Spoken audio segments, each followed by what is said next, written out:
आदाब, मैं हूं अरीबा खान और आप देख रहे हैं मैं मीडिया। मधेपुरा लोकसभा क्षेत्र से राष्ट्रीय राजनीति के बड़े और कद्दावर नेताओं ने चुनाव लड़ा है।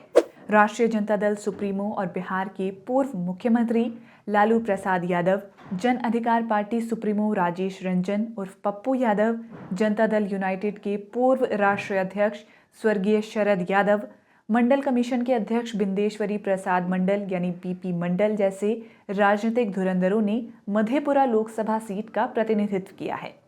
इस सीट के बारे में कहा जाता है कि सांसद चाहे किसी भी राजनीतिक दल का बने, लेकिन वह होगा यादव जाति से। 1967 से लेकर 2019 तक के सभी चुनावों में यहां से हर बार यादव उम्मीदवार ही जीता है। इस सीट पर हुए अब तक 16 चुनावों को देखें तो 4 बार राष्ट्रीय जनता दल ने, 3 बार कांग्रेस ने, 3 बार जनता दल ने, 3 बार जनता दल यूनाइटेड ने और एक बार संयुक्त सोशलिस्ट पार्टी, भारतीय लोकदल और निर्दलीय उम्मीदवार ने जीत हासिल की है। मधेपुरा लोकसभा क्षेत्र में 6 विधानसभा क्षेत्र हैं। मधेपुरा, सोनवर्षा, आलमनगर, सहरसा, बिहारीगंज और महिषी। सहरसा, सोनवर्षा और महिषी विधानसभा क्षेत्र सहरसा जिले के अंतर्गत आते हैं। मधेपुरा लोकसभा सीट से 4 बार सांसद बनने वाले शरद यादव देश के उन चुनिंदा नेताओं में से थे जो 3 अलग अलग राज्यों से जीतकर लोकसभा पहुंचे। शरद यादव अपने राजनीतिक करियर में 7 बार लोकसभा चुनाव जीते और 4 बार राज्यसभा सदस्य के तौर पर निर्वाचित हुए। शरद यादव मधेपुरा लोकसभा सीट से 1991, 96, 99 और 2009 में सांसद चुने गए। 1991 में शरद यादव ने जनता दल के टिकट पर चुनाव लड़कर जनता पार्टी के मोहन को 2,85,377 वोटों के बड़े अंतर से हराया था। वहीं 1996 में उन्होंने समता पार्टी के आनंद मंडल को 2,37,144 मतों से शिकस्त दी थी। हालांकि 1998 में शरद यादव को राष्ट्रीय जनता दल सुप्रीमो लालू प्रसाद यादव के हाथों शिकस्त का सामना करना पड़ा। लेकिन अगले ही साल 1999 में हुए लोकसभा चुनाव में शरद यादव लालू प्रसाद यादव को हराकर एक बार फिर मधेपुरा सीट पर काबिज हुए। उन्होंने लालू प्रसाद यादव को 30,320 वोटों से हराया था। 2004 के चुनाव में एक बार फिर इनको मधेपुरा से लालू प्रसाद यादव के सामने शिकस्त मिली। लालू यादव को 3,44,301 और शरद यादव को 2,74,314 वोट मिले। मधेपुरा सीट से सांसद बनने से पहले शरद यादव मध्य प्रदेश के जबलपुर और उत्तर प्रदेश के बदायूं सीट से भी सांसद रह चुके थे। शरद छात्र जीवन से ही राजनीति में सक्रिय थे। उन्होंने अपने राजनीतिक करियर की शुरुआत मध्य प्रदेश के जबलपुर लोकसभा क्षेत्र से उपचुनाव जीतकर की थी। दरअसल 1974 में जबलपुर सीट के वर्तमान सांसद श्रेष्ठ गोविंद दास की मृत्यु के बाद वहां उपचुनाव हुआ। इस चुनाव में शरद यादव ने भारतीय लोकदल के टिकट पर लड़ते हुए जीत हासिल की थी। 1977 के लोकसभा चुनाव में भी शरद यादव भारतीय लोकदल के टिकट पर जबलपुर सीट से जीते।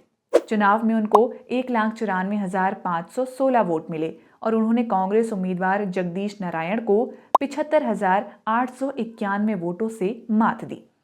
शरद यादव जेपी आंदोलन से जुड़े हुए थे। आंदोलन की वजह से उन्होंने जेल की हवा भी खानी पड़ी थी। छात्र जीवन से ही उन्होंने आंदोलन में भाग लेना शुरू कर दिया था। 23 जून 1980 को कांग्रेस नेता संजय गांधी की मौत हो गई। उस वक्त संजय गांधी उत्तर प्रदेश के अमेठी लोकसभा क्षेत्र से सांसद थे। उनकी मौत के बाद अमेठी सीट पर उपचुनाव हुआ। 1981 में हुए इस उपचुनाव में राजीव गांधी के खिलाफ शरद यादव अमेठी से चुनाव लड़े थे। हालांकि चुनाव में शरद यादव को 2,37,696 वोटों के बड़े अंतर से हार मिली। इस जीत के बाद राजीव गांधी पहली बार संसद पहुंचे थे। जब 1984 में 8वां आम चुनाव हुआ तो शरद यादव ने लोकदल के टिकट पर यूपी के बदायूं से चुनाव लड़ा, लेकिन कांग्रेस के सलीम इकबाल शेरवानी के हाथों 49,742 वोटों से हार गए। 1986 में यादव पहली बार राज्यसभा सदस्य के तौर पर चुने गए। लालू यादव और मुलायम सिंह यादव के साथ मिलकर शरद यादव ने पिछड़े समुदायों के अंदर राजनीतिक चेतना पैदा की और इन समुदायों को गोलबंद किया। 1989 के लोकसभा चुनाव में शरद यादव एक बार फिर इस सीट से चुनाव लड़े। उन्होंने जनता दल के टिकट पर कांग्रेस के राम नरेश यादव को 92,086 वोटों से हरा दिया। जीत के बाद शरद यादव वीपी सिंह नीत सरकार में केंद्रीय कपड़ा मंत्री बने।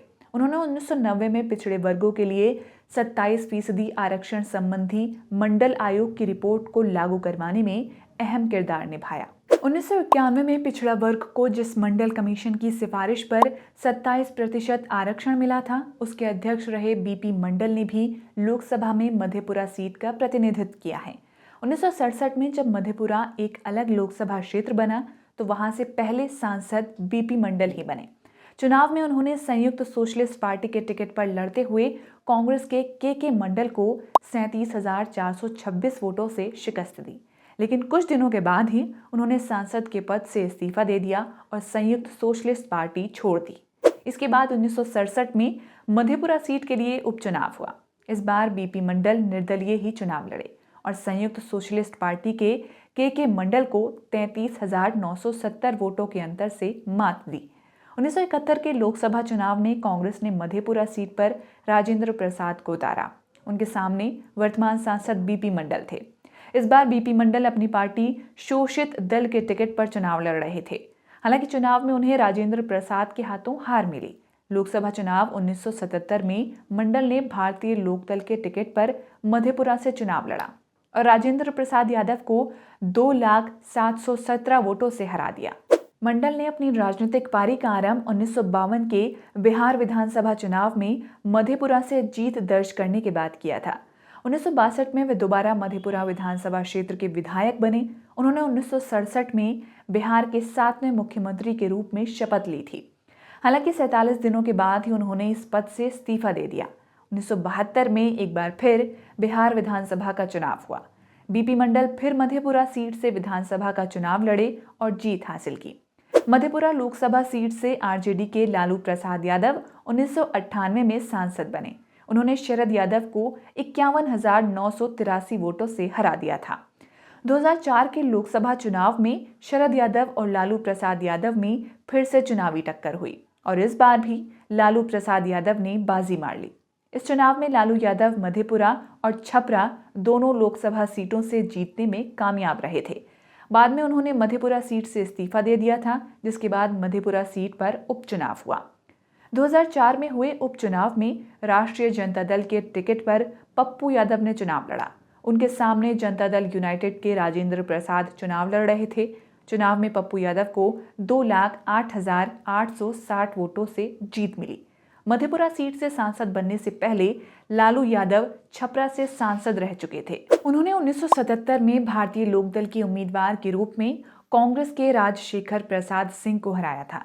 अपने राजनीतिक कार्यकाल में लालू प्रसाद यादव ने 5 बार लोकसभा, 4 बार बिहार विधानसभा और एक बार बिहार विधान परिषद और राज्यसभा के सदस्य रहे। वे 1990 से 97 के बीच बिहार के मुख्यमंत्री रहे। इसके अलावा वे 2004 से 2009 तक केंद्रीय रेल मंत्री भी रहे।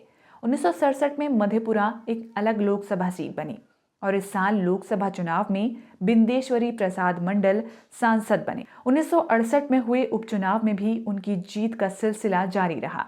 1971 में कांग्रेस के राजेंद्र प्रसाद यादव, 1977 में भारतीय लोकदल के टिकट पर बिंदेश्वरी प्रसाद मंडल और 1980 में एक बार फिर कांग्रेस के राजेंद्र प्रसाद यादव, 1984 में कांग्रेस के महावीर यादव और 1989 में जनता दल के रमेश कुमार यादव यहां से सांसद बने। 1991 से 98 तक जनता दल के शरद यादव, 98 से 99 तक लालू यादव और 99 से 2004 तक एक बार फिर शरद यादव ने लोकसभा में मधेपुरा सीट का प्रतिनिधित्व किया। 2004 से 9 तक राजद के पप्पू यादव, 2009 से 2014 तक शरद यादव, 2014 से 2019 तक फिर पप्पू यादव मधेपुरा लोकसभा क्षेत्र से सांसद बने। वर्तमान में जनता दल यूनाइटेड के दिनेश चंद्र यादव इस सीट से सांसद हैं। 2019 के लोकसभा चुनाव में उन्होंने आरजेडी के शरद यादव को 3,01,527 वोटों के बड़े अंतर से हराया था। दिनेश चंद्र यादव पहली बार 1990 में जनता दल के टिकट पर सिमरी बख्तियारपुर विधानसभा क्षेत्र से विधायक बने। 1996 में उन्होंने सहरसा लोकसभा सीट से कांग्रेस के सूर्य नारायण यादव को 1,52,445 वोटों से हराया, लेकिन आम चुनाव 1999 में सहरसा सीट पर उन्हें हार का सामना करना पड़ा। 1998 में राष्ट्रीय जनता दल के अनूप लाल यादव ने उन्हें 54,168 मतों से हरा दिया था। एक साल बाद ही 1999 में फिर सहरसा सीट पर एक बार जेडीयू के दिनेश चंद्र यादव और राजद के सूर्य नारायण यादव के बीच मुकाबला हुआ। दिनेश चंद्र यादव ने सूर्य नारायण यादव को 93,883 वोटों से शिकस्त दी। फिर 2004 के लोकसभा चुनाव में सहरसा सीट पर दिनेश चंद्र यादव को पप्पू यादव की पत्नी रंजीत रंजन ने 30,787 वोटों से मात दी। जब 2005 में बिहार विधानसभा का चुनाव हुआ तो दिनेश यादव ने विधानसभा चुनाव लड़ने का फैसला किया। उस चुनाव में वे जेडीयू के टिकट पर सिमरी विधानसभा क्षेत्र से विधायक चुने गए।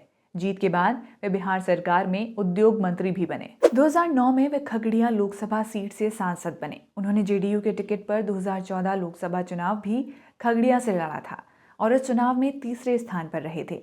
2019 में दिनेश यादव ने राजद के शरद यादव को 3,01,527 वोटों के बड़े अंतर से काफी आसानी से हराया था। उस चुनाव में खुद की जन अधिकार पार्टी से लड़ रहे पप्पू यादव मात्र 97,631 वोटों के साथ तीसरे स्थान पर रहे थे। 2019 में जेडीयू और भाजपा ने एक साथ मिलकर लोकसभा का चुनाव लड़ा था। इस कारण दोनों के साझा उम्मीदवार दिनेश चंद्र यादव ही मैदान में थे। चुनाव में इसका फायदा भी हुआ और एक तरफा जीत मिली।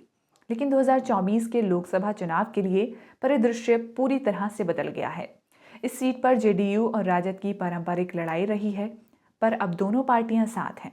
फिलहाल यहां से जेडीयू के सांसद हैं, लेकिन यादवों का गढ़ होने की वजह से मधेपुरा राजद के हिस्से में जाने की प्रबल संभावना है। अगर सीट जेडीयू के पास ही रही तो दिनेश चंद्र यादव को फिर से टिकट मिल सकता है। वहीं राजद कोटे से इस सीट पर कई दावेदार हैं। शरद यादव के बेटे शांतनु बुंदेला का नाम चर्चा में है। जानकारों की माने तो शरद यादव की पत्नी रेखा यादव उन्हें सहयोग कर रही हैं। शांतनु की उम्र करीब 30 साल है। उनकी पढ़ाई इंग्लैंड में हुई है। अगर उन्हें टिकट मिलता है तो ये उनका पहला चुनाव होगा। इसके अलावा मधेपुरा विधानसभा से लगातार 3 बार विधायक बने व बिहार सरकार में शिक्षा मंत्री चंद्रशेखर यादव का नाम भी चर्चा में है। वहीं कई वरिष्ठ पत्रकार मानते हैं कि लालू प्रसाद यादव अपनी बेटी रोहिणी यादव या बड़े बेटे तेज प्रताप यादव को यहां से चुनाव लड़ा सकते हैं। भाजपा से भी यहां कई दावेदार हैं। छातापुर के विधायक नीरज कुमार बबलू यहां अपनी दावेदारी पेश कर सकते हैं। वे बिहार सरकार में मंत्री भी रह चुके हैं। एनडीए से सहरसा के डॉक्टर शैलेंद्र शेखर का नाम भी चर्चा में है। जानकार मानते हैं कि एनडीए की तरफ से यह सीट लोजपा के किसी गुट के पास जा सकती है। ऐसे में सहरसा के जाने माने व्यापारी संजय सिंह का नाम सामने आ रहा है। मधेपुरा लोकसभा सीट में आने वाली विधानसभा सीटों को देखें तो 4 सीटों पर जनता दल यूनाइटेड और एक सीट पर भाजपा व राजद काबिज हैं।